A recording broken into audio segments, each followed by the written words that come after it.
अजय कुमार झा ज्ञान पीयूष चैनल में आप सबों का स्वागत है। परोपकार क्या है? हमें किसी के प्रति उपकार किस प्रकार करना चाहिए? परेषां उपकारः परोपकारः। दूसरों के लिए निष्कपट और निस्वार्थ भाव से सत्कार्य करना ही परोपकार है। परोपकाराय फलन्ति वृक्षाः, परोपकाराय वहन्ति नद्यः, परोपकाराय दुहन्ति गावः, परोपकारार्थमिदं शरीरम।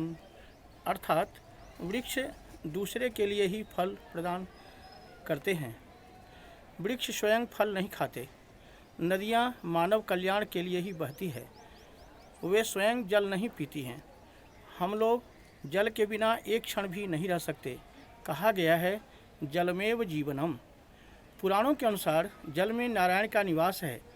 नार शब्द का अर्थ जल है। अयन शब्द का अर्थ घर। जल ही जिसका घर हो, अर्थात भगवान के बिना हम लोग कैसे रह सकते हैं। गाय का दूध संसार के प्राणियों के लिए ही है। गाय अपने बछड़े को दूध न पिलाकर हम लोगों को प्रदान करती है। वह स्वयं भी अपना दूध नहीं पीती। आयुर्वेद शास्त्र के अनुसार गाय का दूध अमृत के समान है। भगवान सूर्य हम लोगों को प्रकाश देते हैं। हवा मानव कल्याण के लिए बहती है। पृथ्वी सब कुछ सहन करती हुई खाद्य पदार्थों की व्यवस्था करती है। कहा भी है माता भूमि पुत्रोहम पृथिव्याः। माता हमारी भूमि है और हम सभी उसके पुत्र हैं। परहित सरिस धर्म नहीं भाई, पर पीड़ा सम नहीं अधमाई। दूसरों को उपकार करना धर्म है और दूसरों को कष्ट पहुंचाना ही अधर्म है। अष्टादश पुराणेषु व्यासस्य वचनद्वयं, परोपकाराय पुण्याय पापाय परिपीडनम। अष्टादश महापुराण में व्यास जी पाप और पुण्य को उद्धृत करते हुए कहा है कि दूसरे का उपकार करना धर्म है और दूसरे को दुख पहुंचाना ही पाप है। जो हमेशा दूसरों का कल्याण करता है उसके हृदय में भगवान का निवास होता है। उसके लिए इस संसार में कुछ भी दुर्लभ नहीं है। अहो अद्य वयं ब्रह्मन् सत्सेव्याः क्षत्रबन्धवः, कृपया तिथिरूपेण भवद्भिस्तीर्थकाः कृताः। राजा परीक्षित सुखदेव जी से कहते हैं कि हे भगवान, आज मैं धन्य हो गया। मुझ अपराधी को भी संत समागम का अधिकारी समझा गया। आप लोगों ने हमें तीर्थ के समान पवित्र कर दिया और मेरे लिए बहुत बड़ा उपकार किया। सुनु कपितो ही समान उपकारी, नहीं को सूर नर मुनि तनुधारी। भगवान राम हनुमान जी से कहते हैं कि हे हनुमान, तुम्हारे समान उपकारी देवता, मनुष्य अथवा कोई मुनि नहीं है। मैं तेरा उसके बदले उपकार क्या करूं?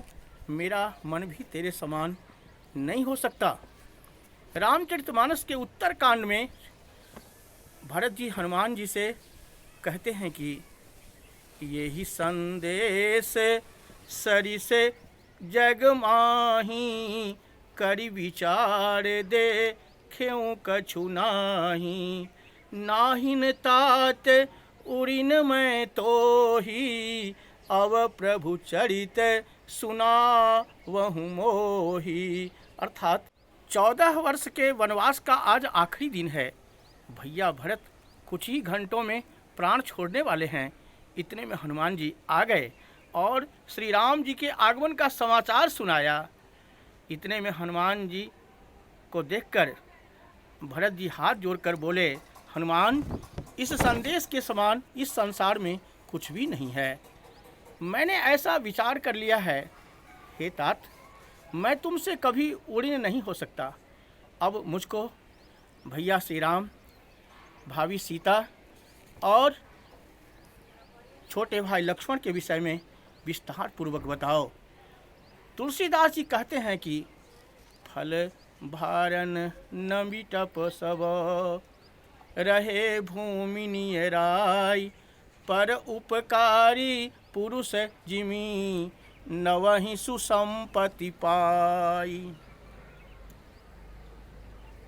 जब वृक्षों की डालियों में फल लग जाते हैं तो वृक्ष की डालियां पृथ्वी की ओर झुक जाती हैं। उसी प्रकार से जो परोपकारी पुरुष हैं वो संपत्ति पा करके विनम्र हो जाते हैं, उनमें नम्रता का भाव हो जाता है। जय श्री कृष्णा।